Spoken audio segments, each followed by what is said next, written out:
Okay, thank you very much for listening to my presentation today. My name is Brad Parker Wham. I'm an assistant research professor at the University of Colorado Boulder, presenting today on a paper we put together called Experimental Assessment of Pipeline Connection Response to Transverse Loading. I'd like to acknowledge my co-authors and former graduate students, David Kyle Anderson and Corey Endicott, who made significant contributions to the work that I'm going to present today, as well as a number of other staff at the Center for Infrastructure, Energy, and Space Testing at the University of Colorado Boulder. Many past earthquakes, we've seen pipelines susceptible to ground movements. Christchurch, New Zealand is used as a common example where we have concentrations of water distribution system repairs in areas of severe and moderate liquefaction, as shown in this figure here. If we look a little bit closer at some of the ground movements that are actually associated with that earthquake, we can look at a horizontal ground strain LIDAR measurements, which are representative of the amount of displacement that occurred in various areas, particularly around the Avon River here, where we had significant levels of lateral spreading. We can imagine pipelines would be oriented in a number of different angles relative to the ground movement. We could have parallel crossings where the pipeline is majoritarily in axial compression and tension, perpendicular crossings where we get majoritarily bending in the pipe, and of course there's oblique crossings where we'll get some combination of those two. This presentation today is going to talk specifically about the perpendicular crossings and how we might classify different types of systems to those types of movements. In an effort to address some of these design considerations for buried pipelines, specifically for water and wastewater systems, there's a developing MOP, Manual of Practice on Seismic Design, that is looking at identifying levels of seismic ground strain demand that are associated with different performance classes for systems. One part of this table, which is taken from Davis et al. 2019, last year's pipeline conference, is looking at the axial strain demand on these different pipeline systems.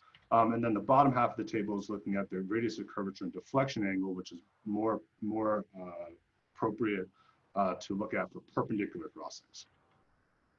When we think about these two crossings, we have two sort of general classifications of pipelines. We have continuous pipe systems and segmented pipe systems. So in the picture to the right, which is an example from the recent earthquake in California, for a continuous pipe system, we're going to accommodate that level of ground movement by developing some radius of curvature or curvature in the pipe, which is going to strain the pipe in compression and tension depending on the amount of displacement.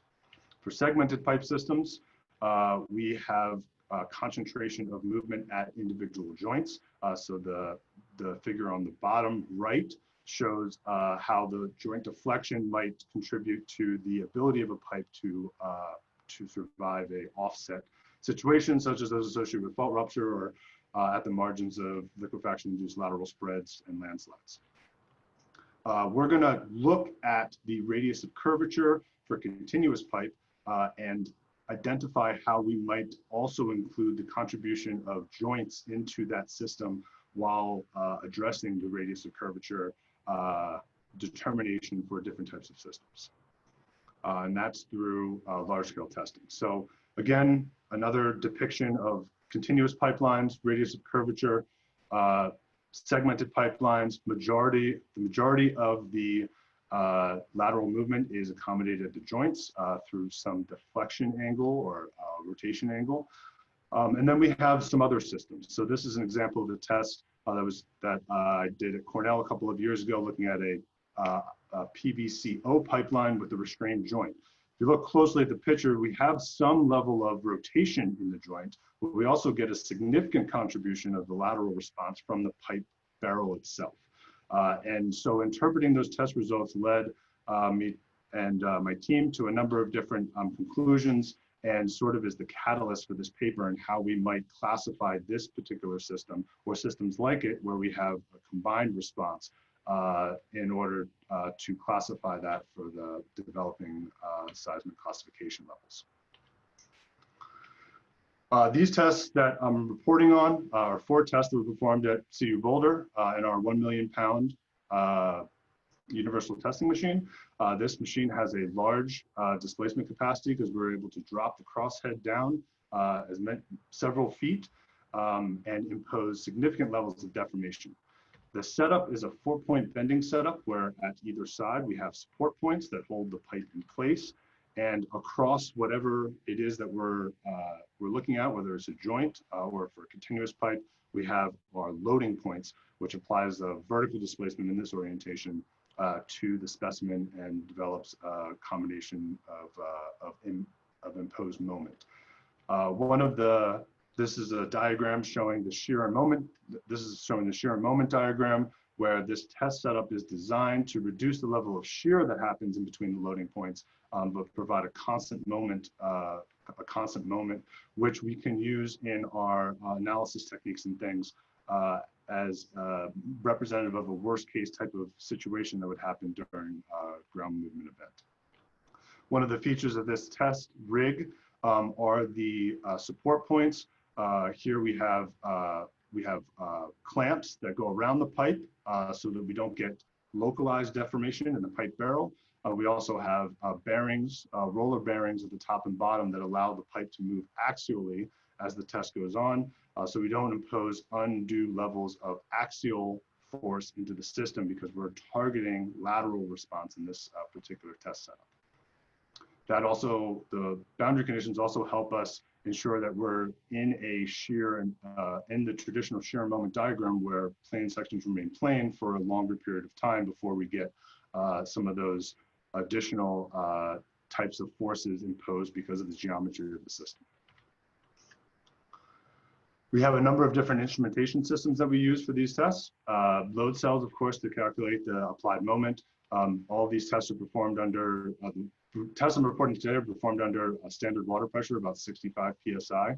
So we have pressure transducers and regulators to hold that pressure constant while the internal volume of the system changes.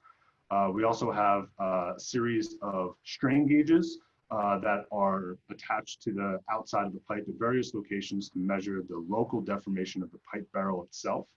And finally, we have a series of vertical string pots, which are attached to the bottom of the pipe and measure the global deformation as the load is applied. We'll use those string pots to calculate one of our key measures, which is the radius of curvature of the global system. To show that in a kind of a cartoon fashion here, we can choose any 3 of the string pots that we have attached. We have more than 3, but this is an example where we know exactly what the geospatial coordinates of each of those points are. And through the knowing those 3 points of the circle, we can calculate the actual radius of that circle and take the inverse of that to calculate the curvature. In the MOP, we talk about radius of curvature. It's a commonly used metric. When I report some of these results, I'll be talking about curvature. Curvature provides us a way of plotting the results in a way such that they increase with additional demand. And it's a little bit cleaner interpretation of the results, but again, that's just the inverse in order to calculate the radius of curvature for these results. So they're sort of one and the same. We've done testing on a number of different pipeline systems and showing up a number of them here. I want to point out that this particular test is a combination of 2 projects, one with East Bay Mud and another one with Underground Solutions. And we also had some contributions for materials from EBA, JM Eagle, and PPI systems for some of the test specimens. Speaking of the test specimens, we are looking at 3 different systems and 4 tests. The first is a RCT flex tight coupling. It's a straight coupling in the center of the test setup that is commonly used for a number of different applications, including tees and angles in different types of pipe systems. This is an internally restrained joint type that allows, based on their literature, 5 degrees of deflection for installation purposes. We're also looking at an NJ style straight coupling. This one is a product available by EBA. And again, you'll recognize this, restraint mechanism as a very commonly used restraint mechanism in the field to connect to valves and a number of other apparatus. So we're using a straight coupling to represent a number of different types of connections that could be used in the field. Finally, we're looking at a fused PVC system where we have the actual fuse at the center of the pipe and looking at how that responds. We know from our axial tests and some of the tensile coupon studies that have been done that the fuse is as strong or stronger than the pipe barrel typically. And so this is going to be representative of a continuous pipe for our study as we look and compare a couple of these different systems. When I say compare systems, I want to be clear that we're not trying to say one system is better than the other. There are some differences among them. For instance, the IPVC pipe is a 305 pressure class with a 1/2 inch thickness versus the fused PVC, which is a 235 pressure class at a 0.43 thickness. Those are the tests that we have to date. We'd like to do more on some additional pressure classes and things like this, but it's not necessary to compare them because the pipes do have different general properties and sizes, but to compare the results and have a look at how we're interpreting the data and what it means for further design.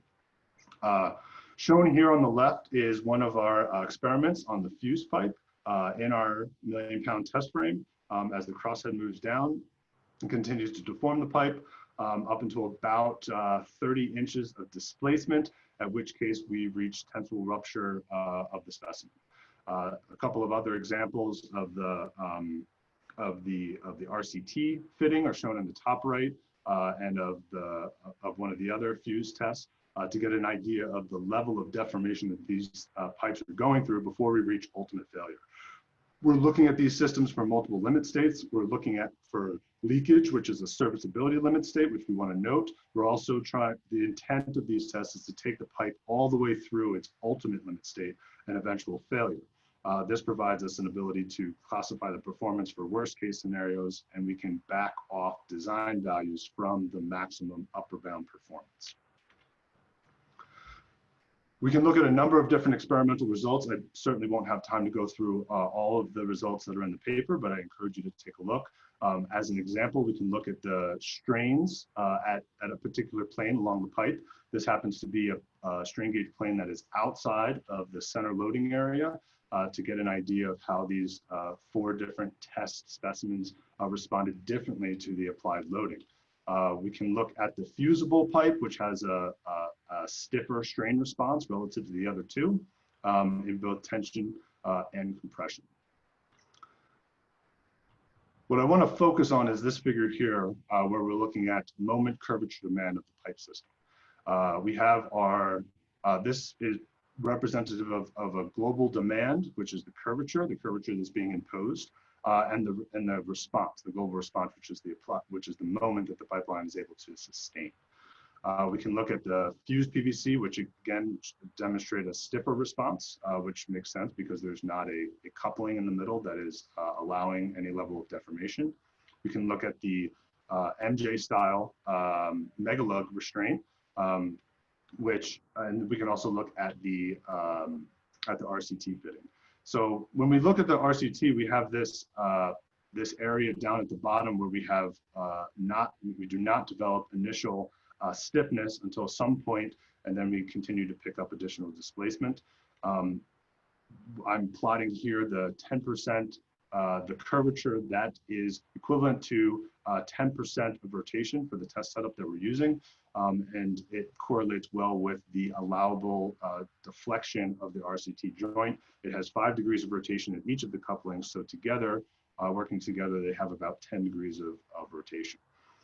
When we look at these results, we see that the MJ restraint also had some level of displacement before it starts to engage and moves upward, as opposed to the continuous style pipe test.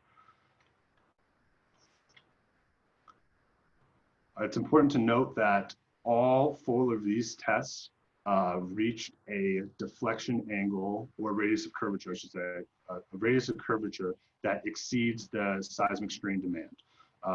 The highest seismic strain demand that currently is set up in the it's currently slated for the MOP. That's Class D, and that's Class D. That classification is based on the ultimate performance, the maximum radius of curvature that was achieved in the tests. For seismic design, we may decide collectively as we develop the standards for actually doing these tests that we want to back off from the ultimate performance to some level that gives us a factor of safety against ultimate failure for seismic design, and that's something we're going to continue to work on. But what's important to demonstrate is that the test results and the way that the data was obtained provides us all the information that we need in order to make those types of judgments for different types of systems. Further looking at the experimental results, we have an accurate method of capturing the global and local responses and how these systems deflect under loading. We have a system that can be used for various diameters. In the paper, we talk a little bit about some of the issues with sizing for larger diameters and the type of load spread we want to have in order to capture the constant moment region in the center. And the data analysis shows good promise for both flexible and segmented systems. One of the things I wanted to call out in this figure again is if we assume that the fusible PVC system is a continuous pipe, which is representative based on the closed form solutions and how we expect it to perform, we might look at that system relative to the RCT pipe system, which would be a jointed or a coupled system. And we can look at the difference between the pipe barrel bending and the pipe with joint bending, and we can determine for different levels of curvature and effective joint rotation that's associated with that system. What this allows us to do is actually capture the deflection that's attributed to the joint itself outside of the bending of the rest of the pipe barrel. And this helps us kind of identify and model these different types of pipe systems and how they respond to different levels of ground movement depending on soil stiffness and a number of different geotechnical parameters.